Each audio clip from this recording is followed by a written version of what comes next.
In Rwanda, presidential election campaigns are quick. Candidates have just 3 weeks to spread their message, gather their supporters and try to achieve victory. This year, it's a tale of 3 contenders. The incumbent, President Paul Kagame, the opposition figure, Frank Habineza of the Democratic Green Party, and the independent, Philippe Mpayimana. For as long as we're together, I'll take beatings for you. People here, on August 4th, you have to vote for RPF. Once you've voted, everything will be better. Kagame, who heads the Rwandan Patriotic Front, is the clear front-runner. For many citizens, he's not simply a political figure. My husband abandoned me, but Kagame gave me everything I needed to get by. He brought us development. He brought us electricity, water, and he took us out of our huts. And now we are in good houses, so why not love him? Which leaves little space for other voices. I've been encouraged now because people, wherever we pass in Rwanda, they are yearning for change, they like our ideas, and everywhere we pass, people are promising to vote for us. Habineza was a member of the RPF, but now leads the only registered opposition party in the country. He fled to Sweden after his deputy was found decapitated before the last election in 2010.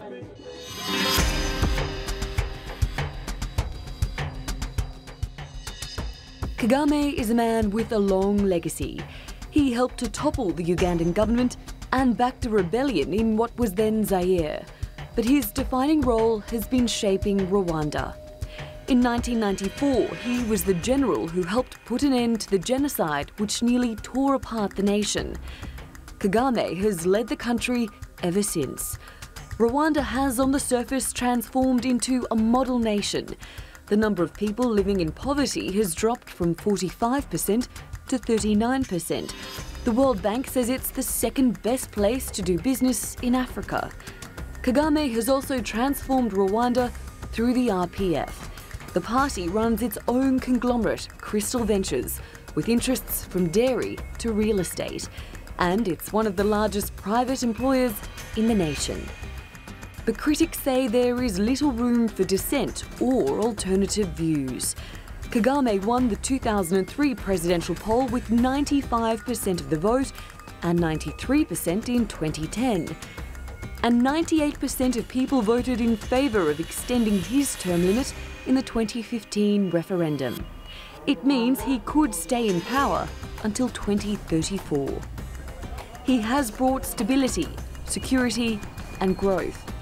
For many Rwandans, that is a track record which will ensure he retains their backing. Natalie Pohanen, Newsmakers. Well, joining me now from Kigali is political analyst Gonzaga Muganwa.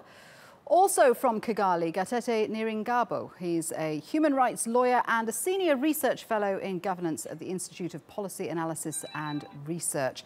Gentlemen, good to have you with us. Gatete, can I start with you? Because Kagame promised to step down this time round. According to the Constitution, he was supposed to step down. Why didn't he? He didn't because there were petitions in Kigali asking him to stay on. And when that petitioning happened, essentially it was to remove the constitutional blocks that would had forced him to step down.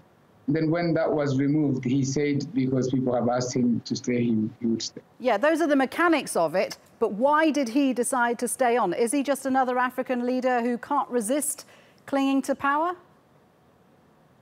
Well, I think he, like I just said, he said he would leave in the beginning of the conversation because the calls to ask him to stay had continued happening the whole time. He was on the position that he was going to leave.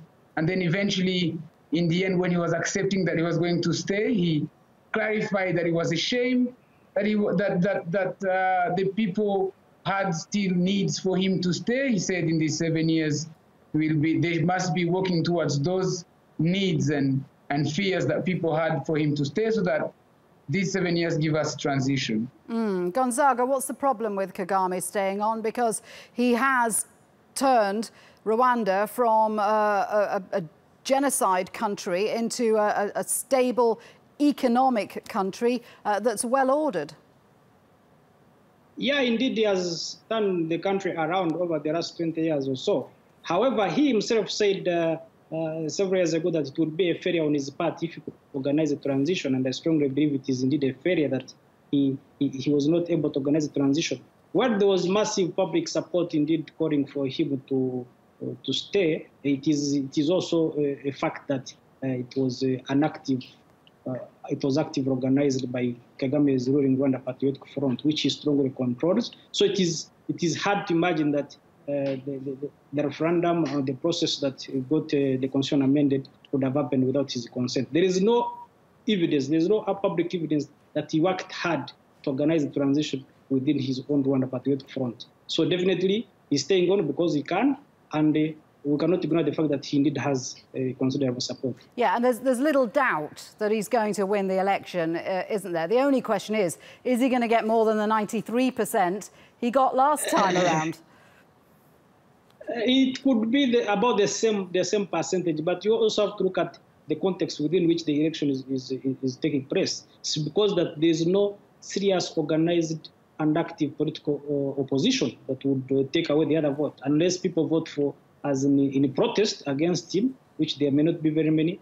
The voters have limited choice, given that the opposition that is currently competing in the election is very, very weak and does not have the resources to mount a serious challenge. Well, OK, let's talk about the opposition. Gatate, the claims are that Kagame has ruthlessly sidelined all his opponents. In fact, only two candidates are going to be competing against him in the presidential election. Where are the opposition? Well, some of the oppositions are happening within the ruling party. You know, when you do not agree with the policy and you voice your concern and you have substance in your dissenting view, they tend to adopt that and make that policy. So that's one side of the people who on a daily basis disagree with this policy or that. But the other opposition lives in exile. So the people who are here indeed do not hold so much sway and don't have followers. Well, but the accusation is that opposition candidates have been barred from running from the presidency. One candidate, Diane Shima Rwigara, she had to withdraw because nude photos of her were leaked to the press. So the accusation is that there is a policy of holding down the opposition so that Kagame doesn't face any real competition. Well, it's not because of the nude photos that she withdrew. The fact is, the Electoral Commission has conditions that every candidate has to meet. One of them is to have signatures of 12 people in 30 districts, and she actually admitted that she did not, that some of the signatures that she brought were not valid. That's majorly why she withdrew, not necessarily because of the nude photos. Indeed, the nude photos. Well, the nude photos didn't help, did they? Let's listen to what Diane Shima Rwigara had to say about the political climate she was trying to operate in. I would say that the main issues are fear and control by the state, and also greed. RPF owns all businesses, most big businesses in the country, and they keep wanting more and more. So I would say that fear, control, and greed are the three main issues in Rwanda. Gonzaga, fear, control, and greed are the main issues in Rwanda. Is she right? To an extent, she is, but not fully right. Number one, on her candidacy, she did not have the organizational capability to put up a machinery that can change the RPF. So she's more of a media phenomenon than an actual opposition. The real opposition, as Gatete said, is in exile, and that's where the biggest challenge is. As far as the business and greed, I cannot qualify greed, but I know, yes, the RPF, Kagame's party, controls a big section of the economy, and that's why they have been able to hold very huge rallies, because they have vast amount of resources. They can bus hundreds of thousands of people into a campaign event and keep them there for hours. So yes, their control of the resources means that it is very, very hard for an opposition to emerge that is well organized and raise money that can campaign and have an impact. Also, given the incumbency, they enjoy the support of local government leaders who have a lot of sway the citizens in the villages, and that you can not easily challenge and create a viable position that can have a chance in an election, given the current conditions. Okay, Gazar, let me ask you this. Human rights groups say there are tight restrictions on the freedom of speech. You're a journalist. Is there any room to speak out and criticise Paul Kagame? The examples just given, I happen not to be aware if there's any TV that has been closed recently. As a journalist, there is a degree of freedom, not as vibrant as in the neighboring countries. I personally go on state TV and I say I'm opposed to his third term, and nothing happens to me. So there is a degree of freedom that opponents and the human rights organizations don't recognize. However, we still have, as journalists, we still have a lot of taboos. There are many sensitive issues we don't talk about. For instance, the issue of campaign finance, it's one of the biggest issues in this election, because other than the fact that it's not competitive, what are the factors behind the RPF's big support? It's because of campaign finance. But how has this money been raised? The media has censored itself in discussing this because they think they may have some repercussions. So it's 50-50. There's some degree of freedom. It's expanding. The internet is helping journalists to expand their horizons, but the order controllers have not given away so quickly. Gatate, what do you say to those critics who say Paul Kagame is basically a dictator? His ruling party is so powerful, it enforces obedience through fear, and he is an authoritarian leader. Right, so I'll start a little bit going back to Diane Rwigara. The way she was speaking, the fact that she can speak, she can say those things, is also an indicator that there's a degree to allow people to speak their minds. That's one thing. On the other, that the RPF is powerful does not make Kagame a dictator. Those are two different things. The RPF is powerful because indeed, this is a country that is not private sector led. Most of the positions are jobs that are given by the government, so people work for the government. Yes, but a healthy democracy has several valid and viable and credible political parties, democracy, doesn't it? Rwanda seems to lack that. Not necessarily. The democracy that you define, that's a Western democracy where they oppose, where there's opposition. Here we don't speak of opposition. The Rwandan constitution, which was validated by the population, says there should not be opposition, there should be dialogue and consensus, which is why in Rwanda you have something that you don't have in other countries, where you have opposition, where you have all parties that are claimed to be in opposition and the ruling party in one forum. What about allegations that Kagame's political opponents have been jailed or been killed, even political opponents who fled abroad? How about, so people who've been jailed, based on that assertion, everyone who's jailed turns out to say I'm a political opponent. People who have opposed Kagame have been jailed, but in recent elections, we know no one who's been jailed for opposing Kagame. This is things that they've been saying for the last 15 to 20 years. So it's not current news. And you have people in exile who half of them have cases pending against them, who found it easy to say we're political asylum seekers and so on, and they're given validity. So if everyone who flees Rwanda for one reason, everyone who's investigated, everyone who's being prosecuted for genocide crimes or for corruption, or indeed who has gone into a power struggle with Kagame and lost it, turns out to be an opposition leader. So I think there's more to it. It's much more complex than how people present it. Gonzaga, when... If I could say something. Yes, go ahead. Yeah, if I could say something about it. Yes, indeed, there are a lot of people who claim to be opposition when they are being opportunistic, just when they don't have a viable agenda to inspire people to support them. That being said, there was a point I disagree with Gatete as far as dialogue and politics of consensus is concerned. What is clear is that the dialogue that is happening is within Kagame allies. The real people who oppose him, there's absolutely no dialogue between the RPF and the people who are strongly opposed to its governance. So the part of the constitution that is being implemented is only for political parties that are already allied with the RPF. The Green Party is part of the of the political parties forum, but they consider themselves an opposition, and they actually work like an opposition. But themselves, they are very weak. They don't have money, and they have not inspired a section of the elite to come and support them. Gonzaga, so that limits, let me ask you this. Does it matter? Does any of this matter, given what Paul Kagame has brought to Rwanda? I mean, huge achievements. He's installed law and order. He's introduced basic health care. Infant mortality rates have dropped, and there's less corruption. So does any of that matter when he's achieved so much?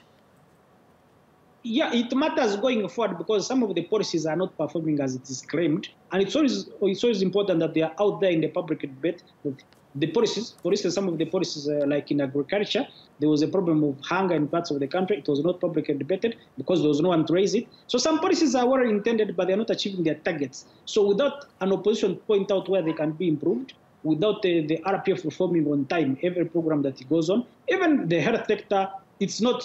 Look, we have less than 1,000 doctors. So even if you say everybody has universal coverage, are they getting quality medicine? Not yet. So if you talk about the education, yes, there is almost universal primary school enrollment. But what type of education are they getting? Numerous rates. Can they go on and use the skills gotten out of school and do productive work? Okay. All those need a public debate, which a reasonable, policy-oriented and resourced opposition can help in the national dialogue. Well, let me put that to Gatete. Paul Kagame was undoubtedly the leader that Rwanda needed 2 terms ago. Is he the leader that Rwanda needs now? Well, obviously it's not for me to say because people have gone, 4 million people have gone and petitioned and say, yes, indeed, this is the leader that we need now. But I also want to come back to what Gonzaga said. I agree with Gonzaga that there are some policies that needs to be debated more. But given the current political dispensation in Rwanda, is there another way to debate these things? Are they debated? Have you and I, for instance, Gonzaga, gone out there and said, this policy we don't agree with, this policy we don't agree with, and our opinion were taken in account without us considering ourselves opposition? Is there... Sorry, Gonzaga, go ahead. To a degree we can debate these policies, but has to move from just because a journalist or a human rights activist is saying this. Can we have a parliament where the real policy takes place that has divergent views? We have a parliament that is absolutely linear. It has only one view, Paul Kagame view. There's not a single MP who can challenge a government policy. Very briefly, because of the constitutional rules, Paul Kagame could stay on till 2034. Would you, either of you, be happy with that? No, I wouldn't.